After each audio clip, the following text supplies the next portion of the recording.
le hacías al doctor Ignacio, puntualizar cuáles son los efectos en el sistema jurídico mexicano, cuando menos lo que hoy por hoy ha resuelto o cómo lo ha resuelto la Corte.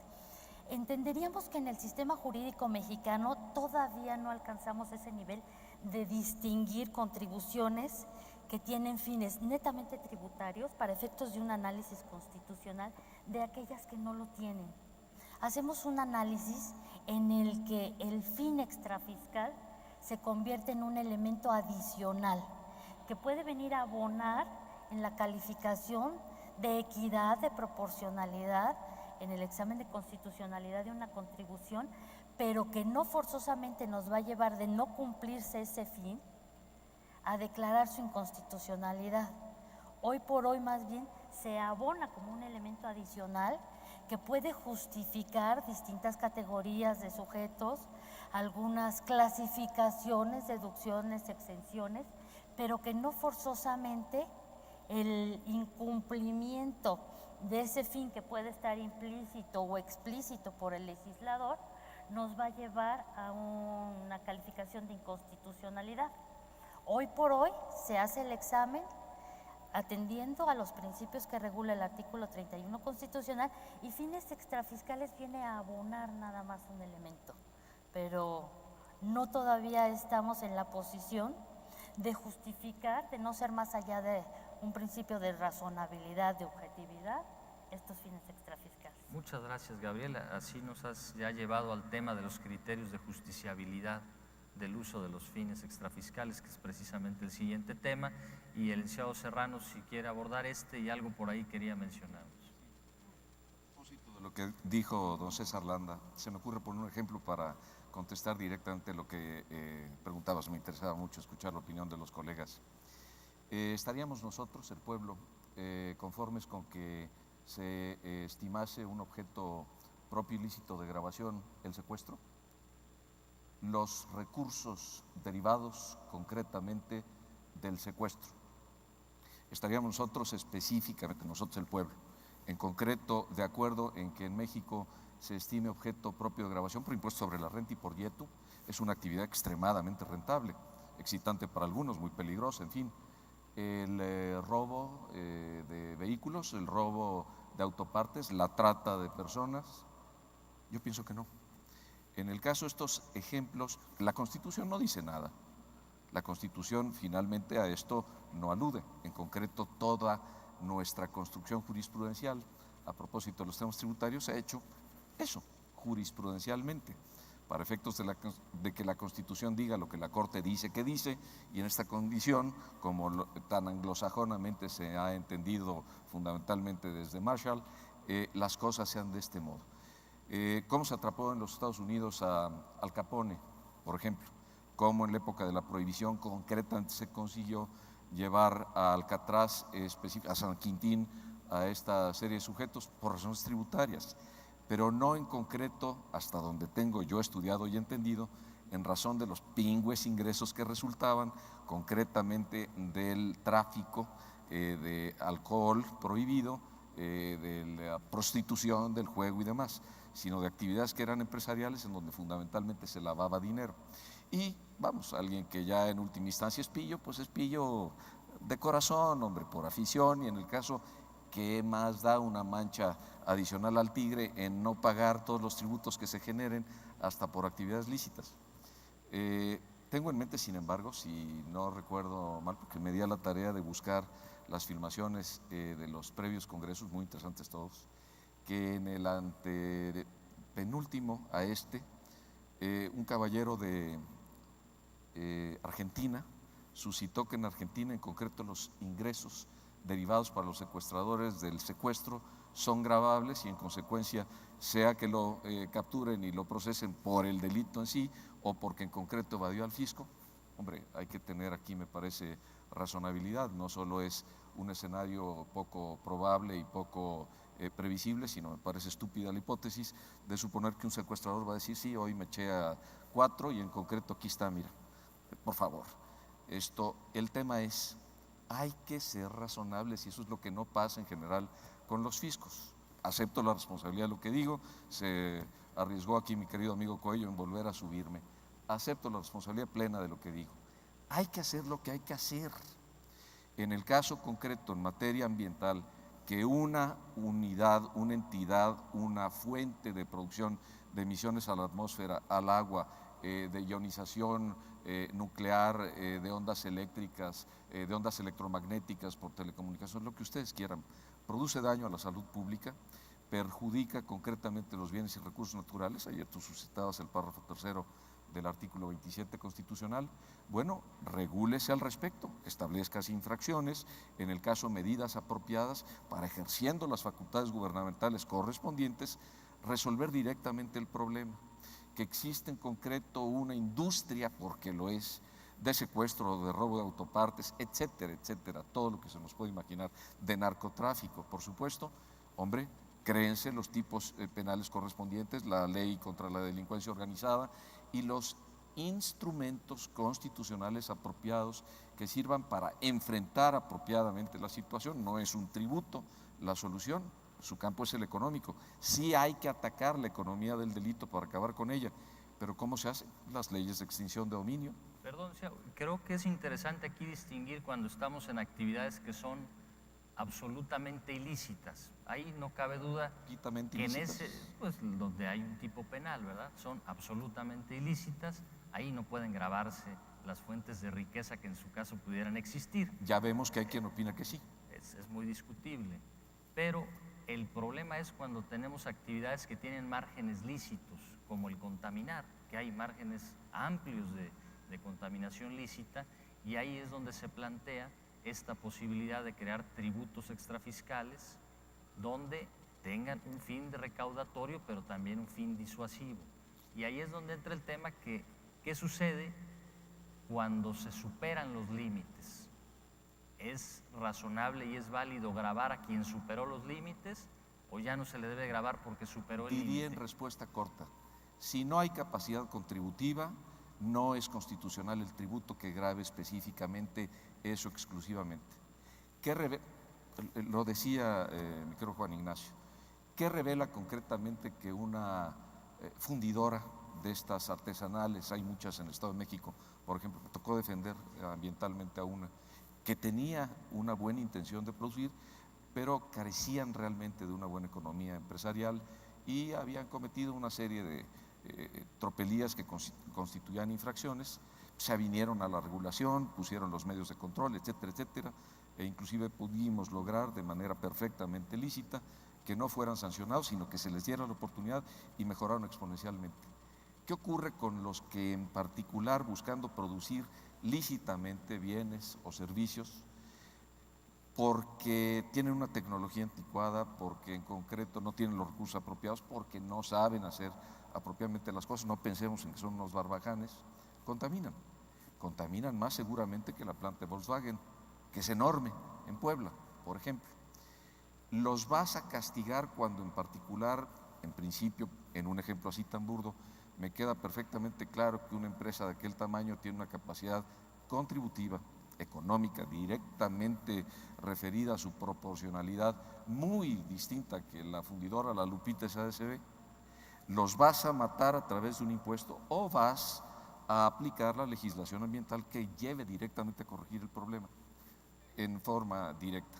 Si no hay capacidad tributaria, si no hay recursos económicos en patrimonio, en ingresos, etcétera, específicamente gravar el volumen de volutas o de partículas emitidas a la atmósfera revela capacidad contributiva, estoy en total desacuerdo. A mi juicio, eso, dentro de los límites que postulas, si entendí bien tu cuestionamiento, sería inconstitucional.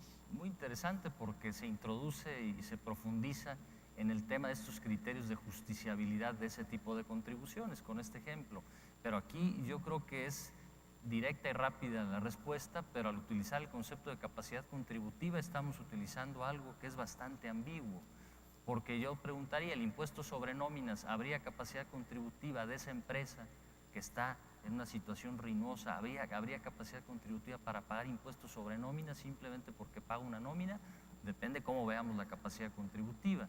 Si atendemos a la manifestación aislada de riqueza que seleccionó el legislador, yo creo que hay capacidad contributiva, pero estamos hablando de impuestos. Si nos vamos a derechos por aprovechamiento de aguas nacionales y queremos tomar en cuenta aspectos patrimoniales del contribuyente, vamos a concluir en muchas ocasiones que no hay capacidad contributiva. Entonces creo que nos hemos metido ya al tema de cuáles son esos criterios de justiciabilidad.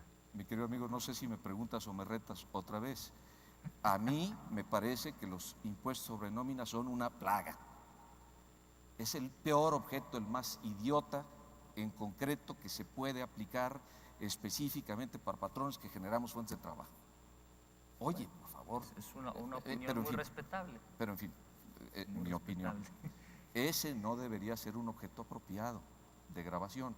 Hay muchos otros que, sin embargo, no se ejercen ni se explotan como se debería. Claro, claro, sin duda. Nada más quise yo poner el ejemplo de señalar que si no hay capacidad contributiva es inconstitucional.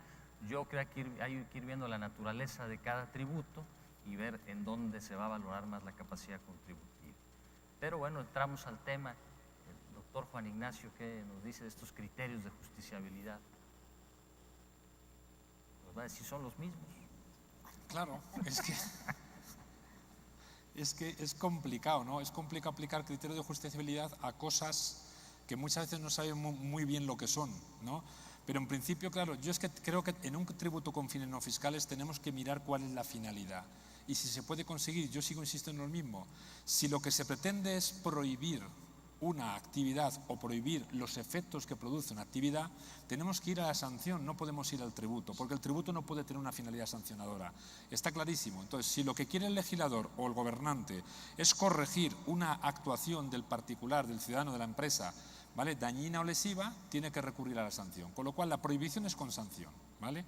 Se establece una prohibición y la consecuencia de la retribución es una sanción con todas sus garantías.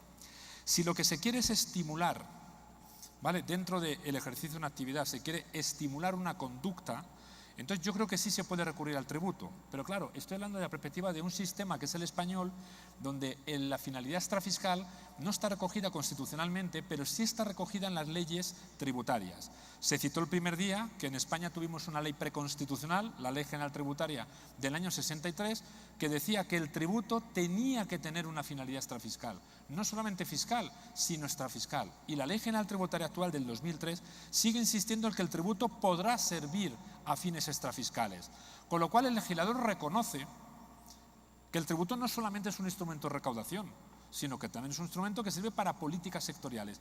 Y no nos engañemos, es que todos los tributos tienen finalidades extrafiscales.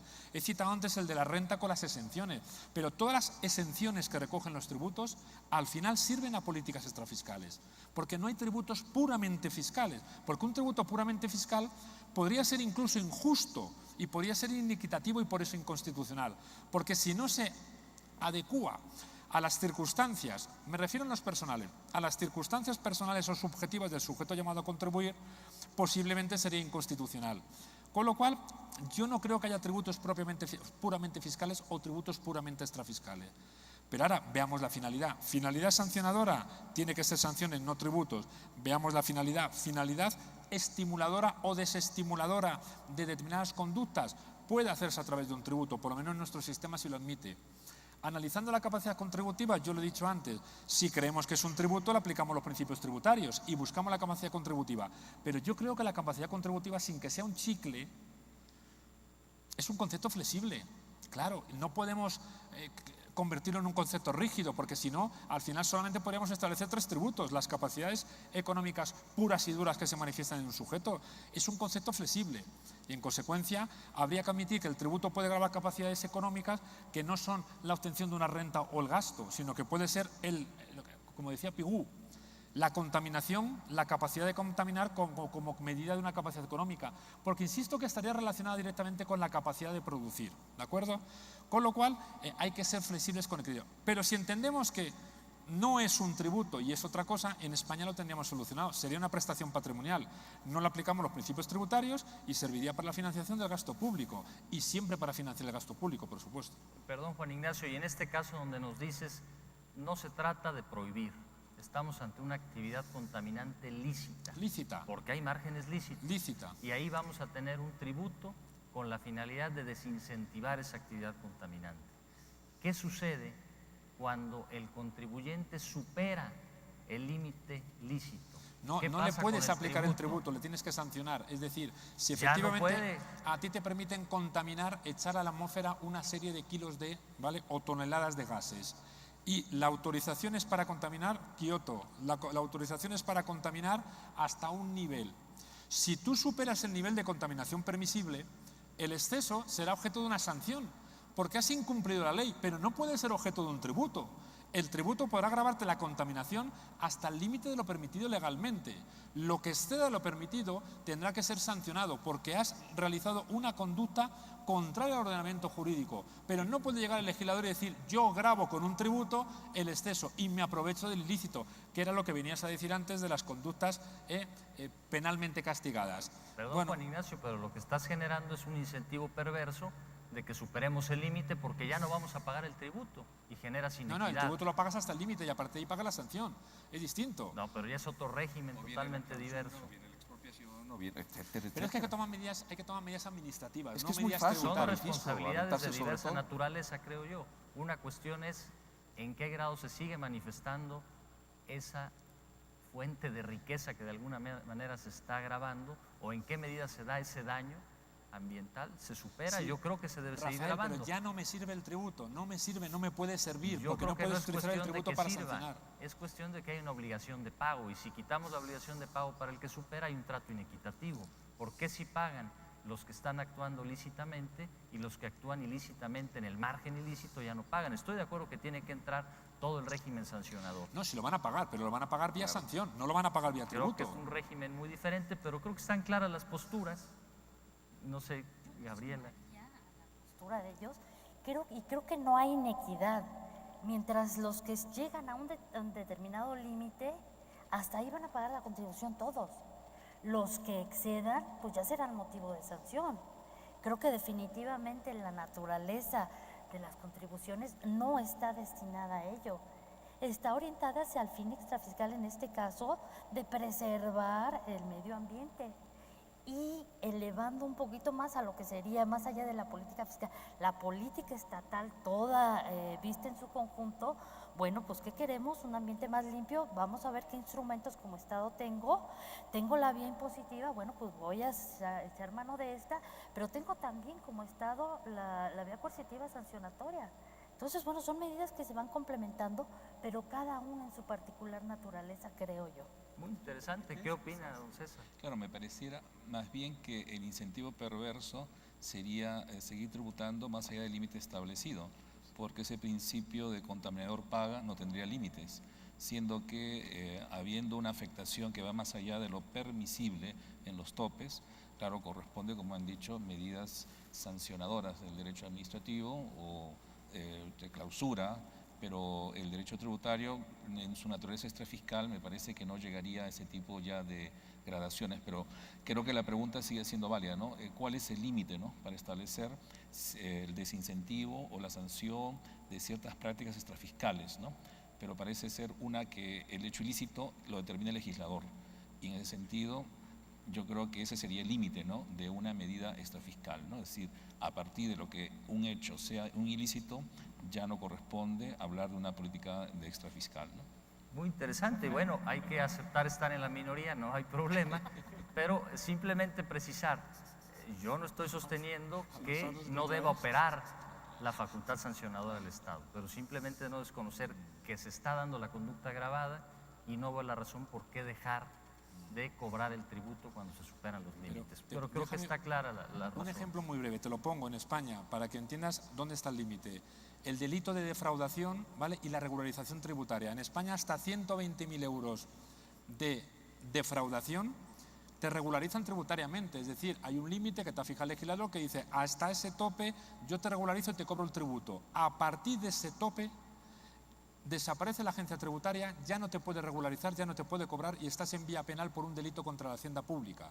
Otra cosa es que luego en el proceso penal te castiguen y te condenen, ¿vale?, a indemnizar en la cuantía del tributo dejado de pagar, pero ya no estás pagando un tributo, estás indemnizando al Estado por el ilícito que has cometido a partir de ese límite, con lo cual funciona como la contaminación, hasta el límite te cobro, fuera del límite te sanciono. En este ámbito penal que ya nos metimos, licenciado Serrano, ¿así es en México o corre por las dos vías? No, En México el sistema es diferente, pero a ver, quisiera plantear esto desde otra perspectiva. Es que a mí me parece que las cosas se encuentran totalmente subvertidas. El Estado no es el gobierno. El Estado somos el pueblo primero, nuestro territorio y el gobierno, por supuesto. Lo hemos en concreto creado bajo la teoría de Jean-Jacques Rousseau y Montesquieu para que efectivamente ejerza la autoridad. Nosotros los mantenemos, incluso a la Suprema Corte de Justicia, a todos. Específicamente el tema es una circunstancia de esa naturaleza. Son tres, de acuerdo con Teoría General del Estado, tres los elementos esenciales del Estado. No es el gobierno del Estado.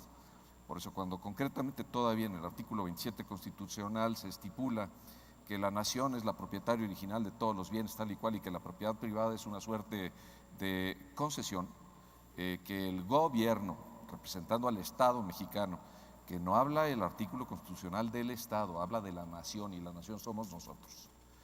En el